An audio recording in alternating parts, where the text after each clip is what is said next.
दोस्तों, मैं हूँ अतुल मालविया और आप सबका स्वागत है अतुल बाइस्कोप में।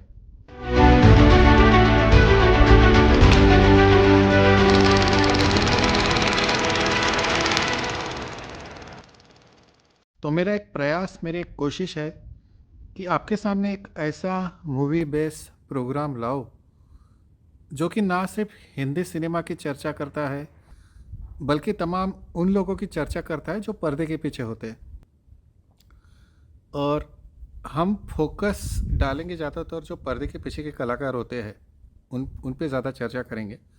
और मैं मूवीज़ के बारे में कुछ ऐसी बातें बताऊंगा जो ट्रिविया हो सकती है। काफ़ी आप लोग मूवी के दीवाने जानते भी होंगे उसके बारे में, लेकिन जो नहीं जानते उनको काफ़ी मज़ा आएगा। तो आशा करता हूँ आपको मेरा प्रयास पसंद आएगा और आपके आशीर्वाद के साथ मैं अपना वेरी फर्स्ट एपिसोड पेश करने जा रहा हूँ, अतुल्स बायोस्कोप। तो दोस्तों, जो मैंने मूवी का चयन किया हुआ है वो मैंने रैंडमली सिलेक्ट किया हुआ है। ऐसा कोई प्री डिसाइडेड नहीं कि इस एपिसोड के लिए मैं यही मूवी सिलेक्ट करूँगा, क्योंकि मेरे लिए सब मूवीज़ बराबर है, क्योंकि इसमें सबकी मेहनत होती है, राइट फ्रॉम स्पॉट बॉय से लेकर तो प्रोड्यूसर तक। तो आज की जो मैं मूवी आपके लिए ले आया हूँ उसकी बुकलेट दिखा दूँ। वो है मगरूर। और दोस्तों, सबसे इम्पोर्टेंट बात, मैं रिक्वेस्ट करूंगा कि इस वीडियो को फास्ट फॉरवर्ड ना करें, क्योंकि अंत में मैं आपसे एक सवाल पूछूंगा जो इसमें कहीं मैंने डिस्क्राइब या इसके बारे में डिस्कस किया होगा और इसका आंसर इस वीडियो में छुपा हुआ है। वो सवाल इसलिए पूछूंगा क्योंकि इसका जो सही जवाब देगा, उस जितने भी सही जवाब है उनमें से मैं एक लकी विनर चुनूंगा और उस लकी विनर को एक काफ़ी खूबसूरत सा तोहफा दूंगा। वो इसलिए क्योंकि आपने अपना अमूल्य कीमती समय इस पर आपने स्पेंड किया, आपने लगाया है, अपने ज़िंदगी के आपने वो समय मुझे दिए, तो मेरा भी फ़र्ज़ बनता है कि आपको अपनी तरफ से कुछ धन्यवाद दूँ। तो ये जो फिल्म है, जैसा कि आपको बुकलेट पे दिखाई दे रहा है, ये बुकलेट है इसकी। इसके मुख्य अभिनेता है शत्रुघ्न सिन्हा साहब और विद्या सिन्हा। और यहाँ पे इसका कथासार है इंग्लिश और हिंदी में। और यहाँ पे इसके गीत दिए गए, कौन कौन से गीत हैं। और ये जो पीछे का पेज है ये मेरे लिए सबसे इम्पोर्टेंट है, क्योंकि इसमें पर्दे के पीछे के कलाकारों के सबके नाम हैं। इसलिए मुझे बुकलेट्स बहुत पसंद है। मेरे पास काफ़ी ज़्यादा बुकलेट्स है और हम हर एपिसोड में वो बुकलेट के ज़रिए मूवी की चर्चा करेंगे। तो बिना वक्त ज़ाया किए मैं सबसे पहले इसमें जो मुख्य अभिनेता अभिनेत्री और जो कलाकार है उनके नाम सुनाऊंगा। तो इसमें मुख्य कलाकार है, जैसे कि आपने देखा कवर फोटो में, शत्रुघ्न सिन्हा साहब। साहब तो मैंने लगा दिया। इसमें मुख्य अभिनेता है शत्रुघ्न सिन्हा, विद्या सिन्हा, प्रेमनाथ, हेलन, डॉक्टर श्रीराम लागू, नादिरा, नरेंद्रनाथ। और एक सपोर्टिंग कास्ट होती है, उसमें भी मुझे पढ़ने में काफ़ी मज़ा आता है। आपको पता है मेरा फेवरेट सेक्शन कौन सा है? जब भी मैं मूवी देखने जाता हूँ, वो जो टाइटल्स आ रहे हैं ना, क्रेडेंशियल्स, वो मुझे काफ़ी अच्छा लगता है। और क्योंकि उसमें सबके नाम होते हैं और जो जो उसमें छुपे हुए कलाकार, मंजे हुए कलाकार हमको पता चलते हैं। तो इसमें सपोर्टिंग कास्ट है शम्मी, सुधीर, नाना पालसीकर, मनमोहन, कोमिला वर्क, मैकमोहन, मधुमालिनी, ललिता कुमारी, आज़ाद, दलजीत, चैंग, बनी, कमलदीप, जगदीश राज, बेबी शालू, ब्रह्म भारद्वाज, बिरबल, मोहन शेरी, रक्षा, पेंटल जो कॉमेडियन है, रितु कंवल और देवेन वर्मा। इसमें स्पेशल अपीयरेंस निभाया पद्मा खन्ना। अब पर्दे के पीछे के कलाकार, जिसके लिए मैंने एपिसोड शुरू किया हुआ है, ये प्रोग्राम, ये चैनल शुरू किया हुआ है, अतुल्स बाइस्कोप। तो इसको प्रोड्यूस किया हुआ है आरसी कुमार ने। इसको डायरेक्ट किया हुआ है ब्रिज ने। इस फिल्म का डायरेक्टर है ब्रिज। ब्रिज एक काफ़ी जाना पहचाना नाम है दोस्तों। इसके बारे में किसी एपिसोड में एक डायरेक्टर स्पेशल एपिसोड बनाऊंगा, उसमें चर्चा करेंगे। काफ़ी कुछ कहा जा सकता है इस डायरेक्टर के बारे में। इनके काफ़ी ट्रेजिक डेथ हुई है, तो फिर कभी। इसमें संगीत दिया हुआ है लक्ष्मीकांत प्यारेलाल। तो मैं थोड़ा संगीत पे खास तवज्जो देना चाहूँगा कि जब भी म्यूज़िक होता है तो मेरा खास ध्यान जाता है असिस्टेंट म्यूज़िक डायरेक्टर कौन होगा इसमें। तो जैसे इसमें लक्ष्मीकांत प्यारेलाल है, तो ज़्यादातर लक्ष्मीकांत प्यारेलाल की जो म्यूज़िक वाली फिल्में होती हैं उसमें असिस्टेंट म्यूज़िक डायरेक्टर होते हैं शशिकांत गोरख, जो उनके भाई और कज़िन होते हैं। वैसे अगर आप आर डी बर्मन की मूवीज़ देखोगे तो असिस्टेंट म्यूज़िक डायरेक्टर होते हैं बासु मनोहरी और मारुति राव, उनके जो फेमस रिदम सेक्शन के अरेंजर होते हैं।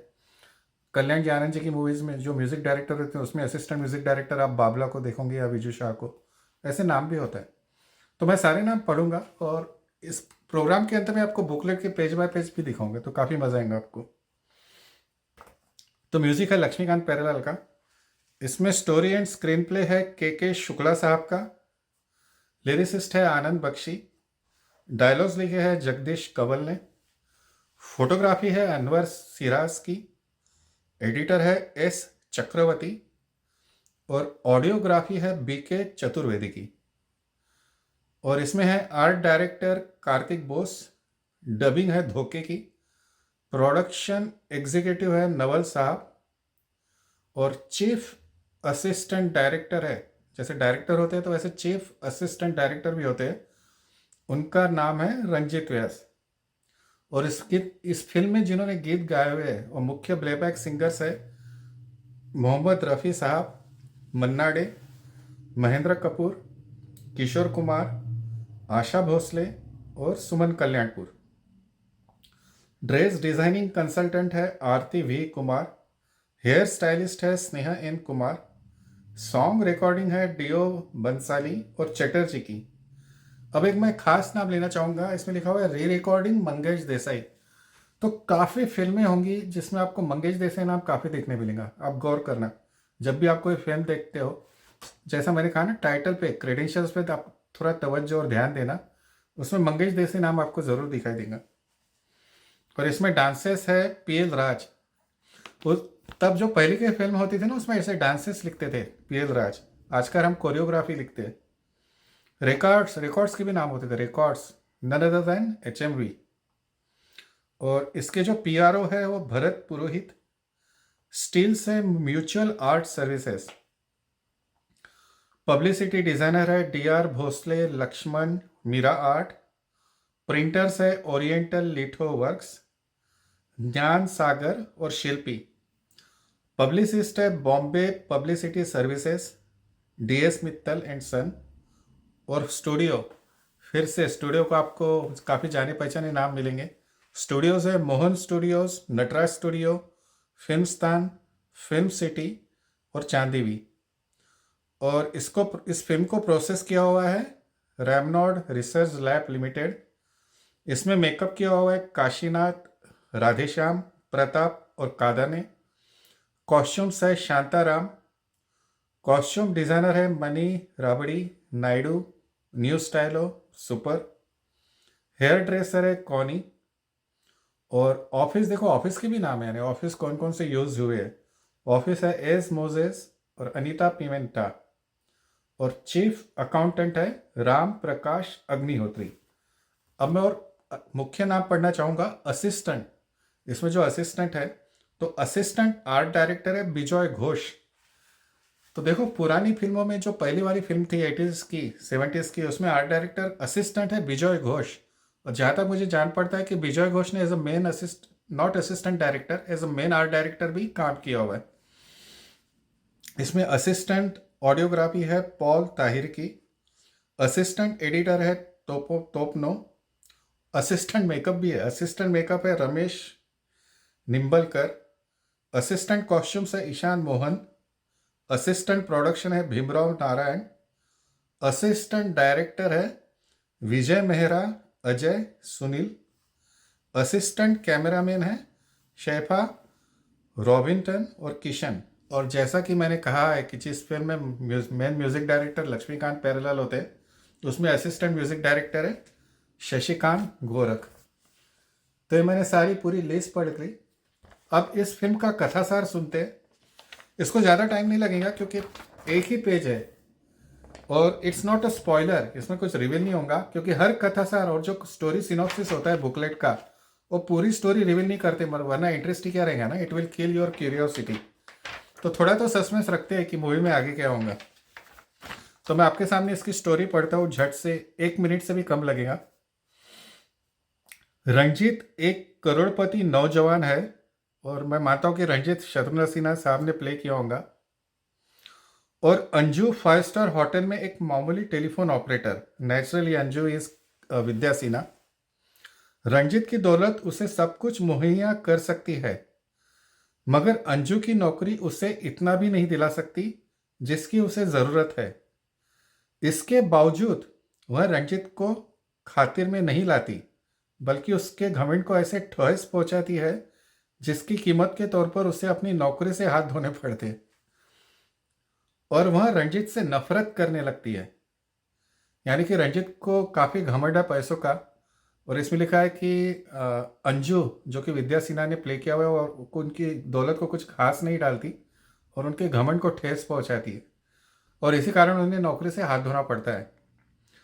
और इसके कारण अंजू, जो विद्या सिन्हा है, वो रंजीत, जो शत्रुघ्न सिन्हा साहब है, उसे नफरत करने लगती है। इधर रंजीत अपनी जगह तिल मिला उठता है, और इसी तिल मिलाहट में इस बात का बेड़ा उठा लेता है कि वह चंद ही दिनों के अंदर अंजू को अपने कदम में ले आएगा। अपने इस फैसले को पूरा करने के लिए वह एक मामूली मोटर मैकेनिक बनकर अंजू के भाई के साथ गैरेज में काम करने लगता है, और कदम कदम पर अपनी खुददारी और शराफत का सिक्का जमाते हुए अंजू के दिल में अपने लिए घर पैदा कर लेता है। लेकिन हमारी कहानी यहीं खत्म नहीं होती, बल्कि यहाँ से शुरू होती है। देखो, एकदम क्यूरियोसिटी जगा देते हैं बुकलेट वाले स्टोरी सुनाकर। ऐसा अपना रेडियो प्रायोजक प्रोग्राम भी आता था अमीन साइनी साहब का, उसमें भी ऐसे कुछ अमीन साइनी बोलते थे। फिर से पढ़ता हूँ, लेकिन हमारी कहानी यहीं खत्म नहीं होती, बल्कि यहाँ से शुरू होती है। अंजू को अगर यहाँ पता चल जाए कि राजू और रंजीत एक ही इंसान के दो रूप है, तो शायद वह उसके मुंह पर थूक दे। और अगर रंजीत जिंदगी भर मैकेनिक ही बना रहे, तो उसकी तमाम दौलत उसके हाथ से जाती है। रंजीत अभी इसी कश्मकश में है कि उसके सर पर एक और पहाड़ टूट पड़ता है। अंजू को पता चलता है कि राजू और रंजीत बिल्कुल हम शक्ल है। यानी अंजू, यानी जो विद्या सिन्हा है, वो सही में मानने लगती है कि दोनों अलग है, हालांकि दोनों एक ही है। यानी शत्रुघ्न सिन्हा अंजू से बदलाने के लिए राजू बने हुए, लेकिन अंजू को लगता है कि दोनों अलग अलग है। अंजू को पता चलता है कि राजू और रंजीत बिल्कुल हम शक्ल है, और रंजीत से बदले की आग में सुलगती हुई वह राजू के पास ही आती है। राजू के पास सिवाय हाँ के और कोई चारा नहीं।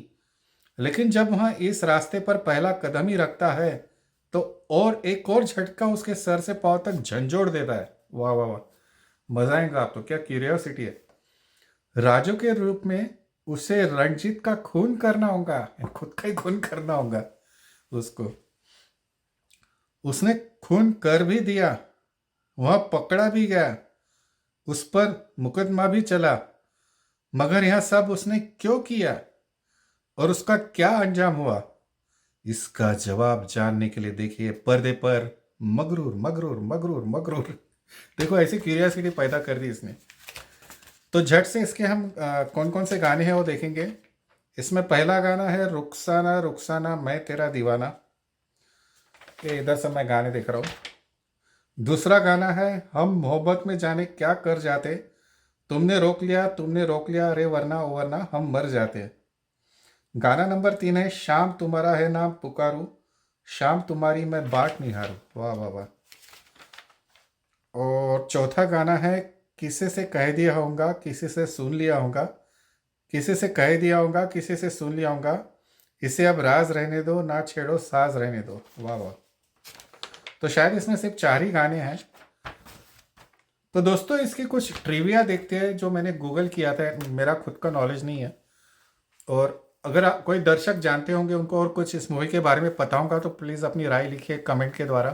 तो चलो इसकी हम कुछ और जानकारी ढूंढते हैं मूवी के बारे में। दोस्तों, कुछ ट्रिविया बताता हूँ इस फिल्म के बारे में। इस फिल्म में the Benny Hill's theme music use हुआ था एक डांस सीक्वेंस में। तो अगर आपको गूगल करना पड़े तो देख लो कि बेनी हिल्स थीम म्यूजिक क्या है।